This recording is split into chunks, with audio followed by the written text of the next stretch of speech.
कौशाम्बी में जमीन विवाद पर सियासी घमासान, पूर्व विधायक संजय गुप्ता पर गंभीर आरोप, दोनों पक्ष आमने सामने। उत्तर प्रदेश के कौशाम्बी जनपद के जमीन विवाद को लेकर राजनीतिक हलचल तेज हो गई है। मामला उस समय और गर्मा गया जब पीड़ित शिवशंकर केसरवानी ने भाजपा के पूर्व विधायक संजय कुमार गुप्ता पर गंभीर आरोप लगाते हुए उन्हें पेशेवर भूमाफिया तक करार दे दिया। पीड़ित का आरोप है कि विधायक के राजनीतिक प्रभाव के कारण स्थानीय प्रशासन कार्रवाई करने से बच रहा है। उनका कहना है कि कई बार शिकायत देने के बावजूद अब तक कोई ठोस कदम नहीं उठाया गया है। शिवशंकर केसरवानी ने सीधे मुख्यमंत्री योगी आदित्यनाथ से न्याय की गुहार लगाते हुए पूरे मामले की निष्पक्ष जांच और दोषियों के खिलाफ कड़ी कार्रवाई की मांग की है। पूर्व विधायक ने आरोप को बताया निराधार। वही आरोपों पर प्रतिक्रिया देते हुए पूर्व विधायक संजय कुमार गुप्ता ने सभी आरोपों को पूरी तरह निराधार बताया है। उनका कहना है कि शिकायतकर्ता मानसिक रूप से स्वस्थ नहीं है और पहले भी इस प्रकार की कई शिकायतें कर चुका है।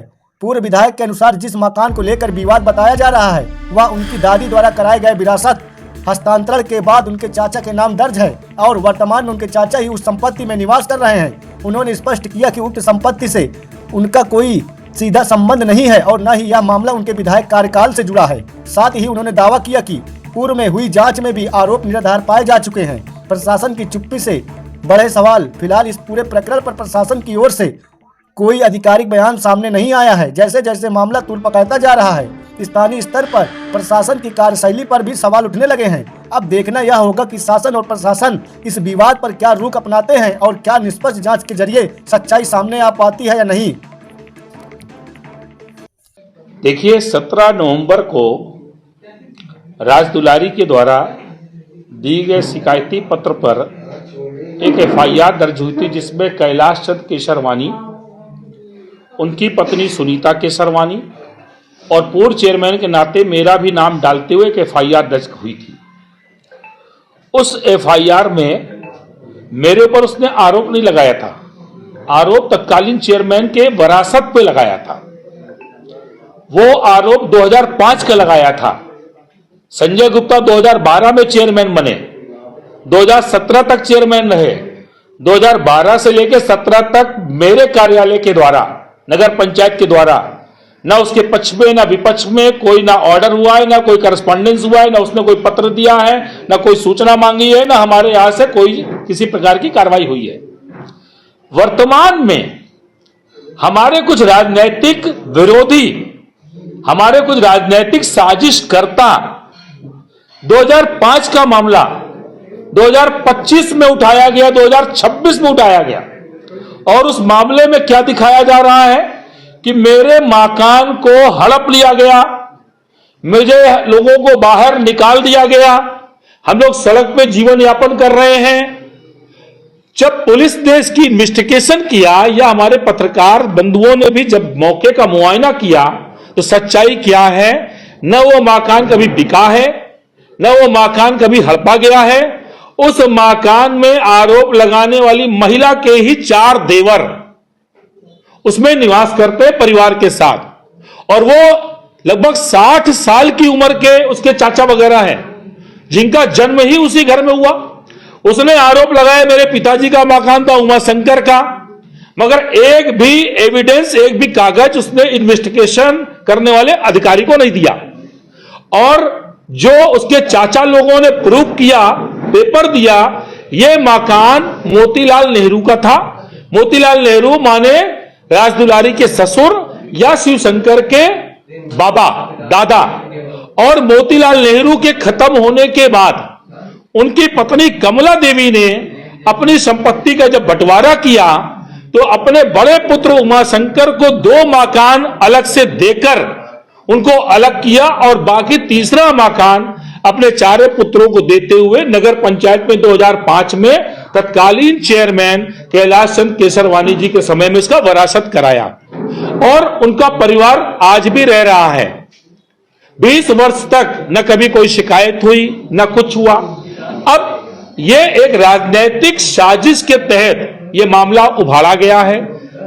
मकान में कभी कब्जा परिवर्तन नहीं हुआ, मकान कभी बिका नहीं, पूरी भरवारी इसकी गवाह है, पूरी भरवारी के लोग एक एक बच्चा बच्चा जानता है।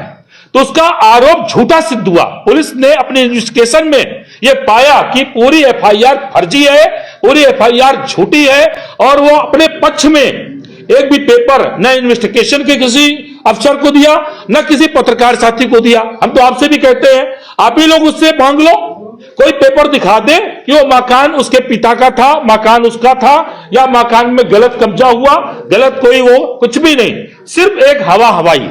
और इसके पीछे कुछ लोग हैं, मैं आपको मेरी इस बात को गौर से समझिए, कुछ लोग हैं, क्योंकि 27 का चुनाव सन्निकट है। अब 27 के चुनाव में जिनको लगता है कि संजय कुमार गुप्ता के रहते हुए हमारी दाल नहीं गलेगी, वो संजय कुमार गुप्ता को बदनाम करने के लिए ऐसी ओछी हरकत में उतर आए हैं जिसकी जितनी भी निंदा की जाए कम है। उन्होंने जिस तरीके से एक स्क्रिप्ट तैयार किया, इसको मोहरा बनाया, शिव शंकर, आप उस वीडियो को पढ़िए, वीडियो को देखिए, उस वीडियो में वो बोल भी नहीं पा रहा है और लिखा हुआ पढ़ रहा है, उसको ठीक से पढ़ भी नहीं पा रहा है, उसकी अपनी कोई शब्दावली नहीं है, किसी दूसरे की लिखी हुई शब्दावली उसके मुंह से बुलवाया जा रहा है। वो 45 से 50 साल का एक अविवाहित, एक बेरोजगार व्यक्ति है, हम नहीं, उसके परिवार के लोग कह रहे हैं वो ड्रगिस्ट है, वो नशेड़ी है। इसी वजह से आज तक, मतलब हम, ये मेरा आरोप नहीं, उसके परिवार का आरोप है, और वो पूरे परिवार को परेशान भी करता है, अपने सारे चाचा को परेशान करता है। उसके परिवार के लोगों का आप इंटरव्यू लीजिए, जाके उनसे पूछिए तो कितनी पीड़ा उनको है, उस आदमी से कितने लोगों को परेशान कर रहा है, किस तरीके से, वो सारी चीजें वो स्वयं बताएंगे। मैं सिर्फ इतना ही कहना चाहता हूं, इस व्यक्ति को मोहरा बनाकर जिन लोगों ने ये खेल खेला है, मैं उनके तक पहुंच चुका हूं। मैं नाम आज इसलिए उजागर नहीं कर रहा हूं, मैं आज पुलिस अधीक्षक को पत्र देकर एक निष्पक्ष कार्रवाई की मांग करते हुए, उसके सीडीआर को निकलवाते हुए, उन लोगों के कॉन्टैक्ट, वो यहां का रहने वाला नहीं है, वो डांडी महेवा में रहता है, बरवारी में वर्तमान में उससे कोई संबंध नहीं है। जो प्रॉपर्टी उसको मिली थी यहां पे बंटवारे में, सारी प्रॉपर्टी को यहां से विक्रय करके यहां से जा चुके हैं। बरवारी का कोई व्यक्ति आप पूछेंगे बता देंगे, कभी ना यहां रहे हैं, ना इनको किसी ने निकाला है, और जिस मकान का विवाद बता रहे हैं उस मकान में उनके परिवार के सारे लोग आज भी रहते हैं। पक्ष के लोग हैं, राजनीति में पक्ष विपक्ष की चर्चा छोड़ दिए, मैं नाम सहित चेहरा सहित सामने ला दूंगा। राजनीति में वही व्यक्ति होता है जो, जिसको लगता है कि इनके रहते हुए हमारी दाल नहीं गलेगी। मैं सब खुलासा करूंगा, समय का इंतजार करिए। क्योंकि मैं साक्ष्य का संकलन कर रहा हूं, साक्ष्य संकलन करने के बाद मैं लीगल कार्रवाई पर भी आऊंगा, लीगल कार्रवाई पूरी करूंगा। और आप देख सकते हैं, मैंने पुलिस को पूरा कोऑपरेट किया, इन्वेस्टिगेशन में पूरा सहयोग किया। हम तो कहते हैं पुलिस हो सकता है संजय गुप्ता के दबाव में हो, आप मीडिया के बंधुओं से कहता हूं वो व्यक्ति सामने आए, मीडिया के बंधुओं को साक्ष्य दिखा दे कि साहब ये मेरा मकान था, मीडिया के बंधुओं को बता दे कि साहब मेरे को निकाला गया है, आके समाज में सामने आए, मीडिया के बंधुओं के साथ आए, मीडिया ट्रायल करा ले। सिर्फ वीडियो बनाना, झूठे आरोप लगाना, किसी को बदनाम करना, ये एक ओछी राजनीति जिन लोगों के द्वारा की जा रही है, मैं इसका लीगल कार्रवाई से इसका जवाब दूंगा। उसका आरोप है कि जब आप चेयरमैन थे या तो कैलाश जी चेयरमैन थे, उस समय पे परिवार रजिस्टर में उसका नाम नहीं दर्ज किया गया, षड्यंत्र है। वो आरोप की पुष्टि के लिए कोई साक्ष्य देगा? अगर हमारे कार्यालय में कोई भी पेपर आता है, पेपर रिसीविंग होती है, कार्यालय में डिस्पैच रजिस्टर होता है, वो पेपर डिस्पैच रजिस्टर में चढ़ता है, अगर कोई भी चीज 12 से लेकर 17 तक की जिम्मेदारी मैं बात कर रहा हूं, जब तक मैं चेयरमैन था, ना मैं उसके आगे का जिम्मेदार हूं, ना मैं उसके पीछे का जिम्मेदार हूं।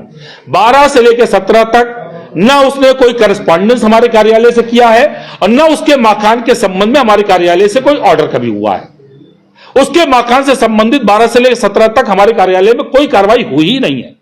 अगर कोई उसने लेटर दिया हो तो लेटर को सामने लाए, मीडिया के सामने लाए कि साहब ये देखिए संजय गुप्ता के समय में हमने ये दिया था। मीडिया के सामने आए कि मैंने संजय गुप्ता जी से मिलकर मैंने उनसे डिमांड किया था। मीडिया के सामने आए और बताए कि संजय गुप्ता जी ने ये मेरे साथ ये गलत किया है। एक भी कोई कागज दिखा दे, एक भी कोई साक्ष्य दे दे कि हमने उसके खिलाफ कुछ भी अच्छा या बुरा कुछ भी किया हो, बता दे। मैं तो कहता हूं ना, मैंने उसको, मैं जानता ही नहीं हूं, ना कभी वो मुझसे मिला, ना मैं उससे मिला, ना बरवारी का रहने वाला है, ना मैंने उसे कभी देखा है।